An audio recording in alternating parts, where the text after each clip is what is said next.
there, boys and girls. Welcome to Mr. Rogers' neighborhood. It's a beautiful day in the neighborhood.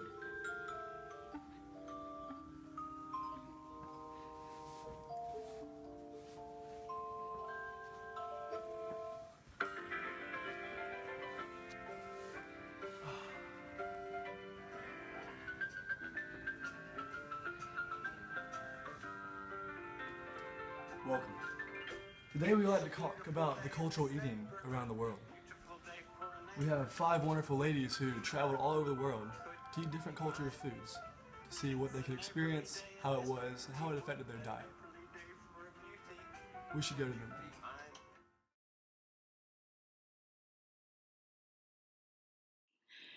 Hey, my name's Caity, and the culture I chose to do is Spain. The Spanish diet consists of many tapas throughout the day instead of eating 3 large meals like we normally do in America. Tapas are small, snack-sized portions of various different Spanish foods like chorizo, jamon, peppers, and many other foods that are easy to eat while standing. The Spanish breakfast is also known as desayuno, and it's usually very small and light. It normally will consist of a cup of coffee or orange juice and a breakfast pastry.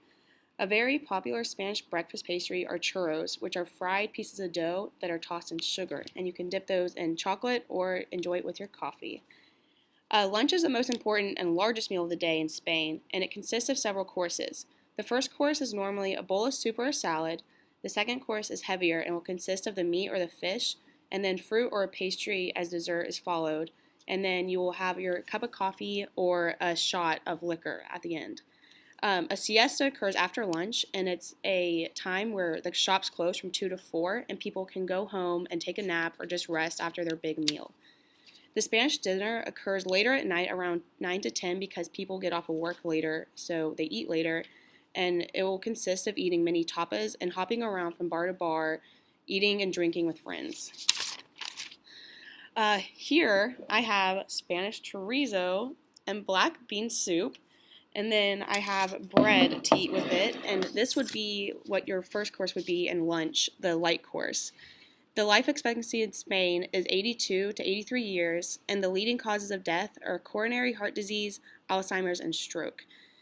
Following the Spanish diet for 3 days has taught me to eat more of a variety of foods in my diet and to not eat such big meals throughout the day, but instead snack. And doing the fiesta has let me have a break in my day and just take time to appreciate what I have. Thank you. Hi, my name is Taib. I'll be talking about Indian food. Indian food is known for its heavy use of spices and tamarind. People in India usually eat for breakfast dal, which is lentil with vegetable, and they eat it with naan bread. Naan bread is made of white bread and butter, and they eat samosa for their breakfast as well. It's sarab, which is stuffed with potato and different kinds of vegetable, and they use different kind of sauces to change the taste, like mint with blended spices and tamarind. The main food for dinner and lunch in India is white rice with different kind of curries and spicy vegetable and spicy potato. To me, it was similar to back home, but what I've noticed since I live here in America for 3 years, it's totally different than the American food because American people eat burgers, fries, junk food a lot, but Indian people eat rice every day for lunch and dinner, and their food is very heavy and it has a lot of spices, which not every culture can adapt their food. The life expectancy in India is 66 years old, and the causes of death in India is lung diseases and strokes. Um, to me, I think Indian food is not healthy because they use a lot of oil and spices. However, it's too delicious, and I really enjoyed experience eating Indian food for 3 days. I didn't find it difficult because it's similar to back home, but I think it's for American people it's too hard to eat Indian food every day because it might affect their stomach since they are not used to it.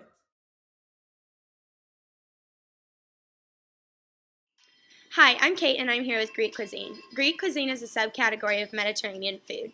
The life expectancy of Greeks is 80 years, and their causes of death include heart disease, stroke, and lung cancer. Compared to our 3 meals a day, Greeks eat about 5. They try to always include greens in some form in their meals. They rarely eat red meat, and sometimes they have no meat in a dish at all. Traditional Greek food does not include soda, but rather juices and usually alcohol. The Greek culture emphasizes family within eating. Generally, the family will eat a meal all together, extended family like grandparents, aunts, uncles, cousins. So they usually don't have one dish, they have many options to choose from. And breakfast is their most important meal of the day. They usually overeat, what we would call overeating in breakfast. So for breakfast, they eat things like bread, yogurt, cheese, honey, tea, coffee, and such. For lunch, they generally eat pita, hummus, gyros, stuff like that. And for dinner, they have fish, rice, tomatoes, feta, and I have a sample of a meal that they would eat. There's pasta, tomatoes, feta, lettuce, and a type of like dressing that has a lot of olive oil in it. And they also have like pita on the side. And that's all I have. So I don't. Hey, I'm Miriam and I'm gonna talk to you about the Egyptian cuisine. So the Egyptian cuisine is known for its heavy use of legumes, vegetables and fruits, especially that Egypt is by the Nile River and a lot of vegetables are grown there. So, and the most famous main courses are ful mudemmas, which is mashed beans mixed with vegetables and olive oil, and it's mainly eaten for breakfast. Kushari is another dish which is a mixture of rice, lentils, and pasta, and it's covered with a red sauce made of tomato and garlic and some spices, and it's usually eaten for lunch. And another dish is the molokhia, which is a bush okra and spinach mixture soup, and it's usually eaten for dinner. So, and I brought with me falafel or tamia as we call it in Arabic, and it's deeply fried, made with chickpeas and beans, and it's considered street food.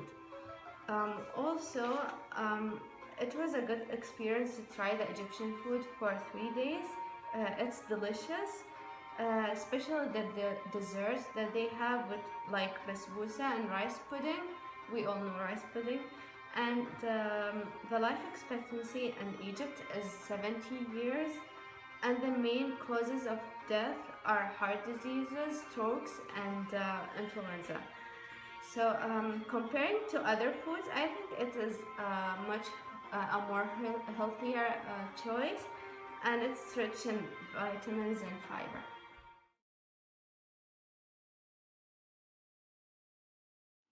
Hi, I'm Alexa, and I chose to study the Japanese cuisine. The Japanese cuisine has evolved over centuries of social and political changes. A few aspects that set Japanese cuisine apart from other cuisines are its emphasis on using quality ingredients, particular seasonality, and impeccable presentation.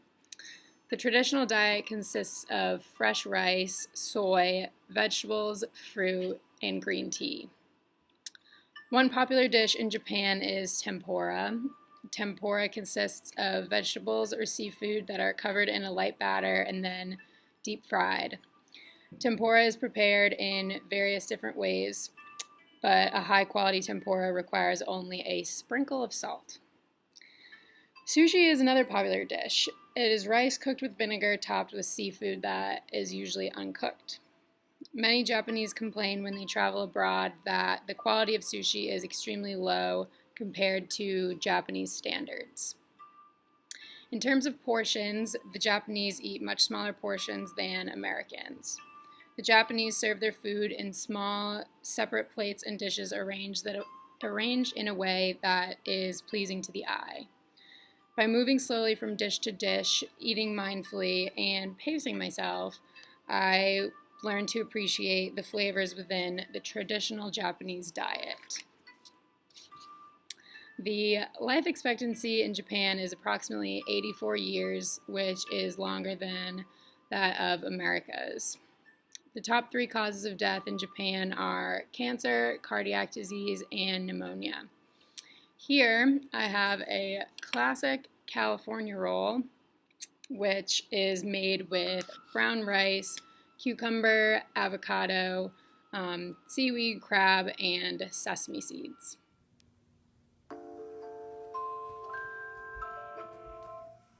Oh, hi there, neighbor. I didn't see you walk in. Welcome back. Did you have a fun experience? I hope you had fun learning with us today. Just to give a little facts about Americans now that we're back in the United States. I would like to let you know that life expectancy for us is 78 years, which is kind of low compared to the rest of what we just learned about. Top 10 causes of death in the United States, stuff that we can all learn about here. Number 1 is heart disease, the major one. Then we go to cancer. We have chronic lower respiratory disease.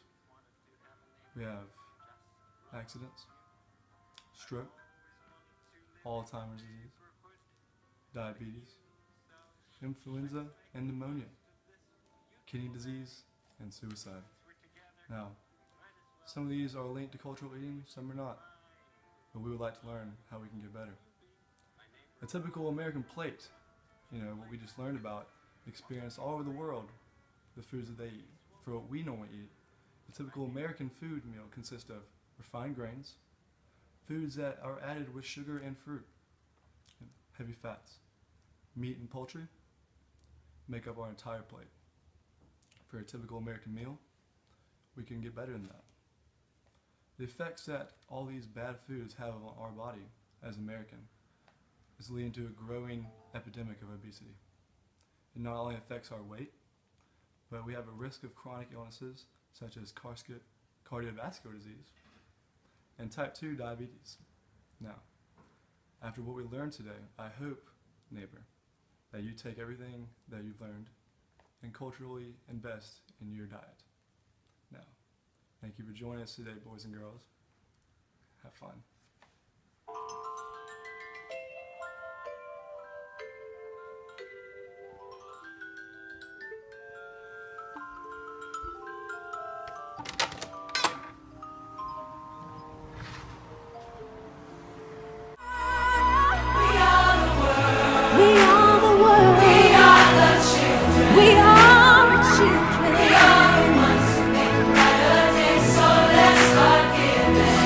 Start giving. There's a choice we're making.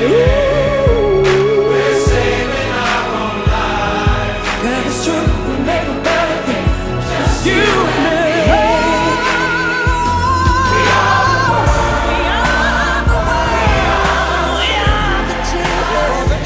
We are the ones. We are the ones to make a better day. So let's start giving. There's a choice we're making. We're saving our own lives. It's true, we make a better day. Just you and me.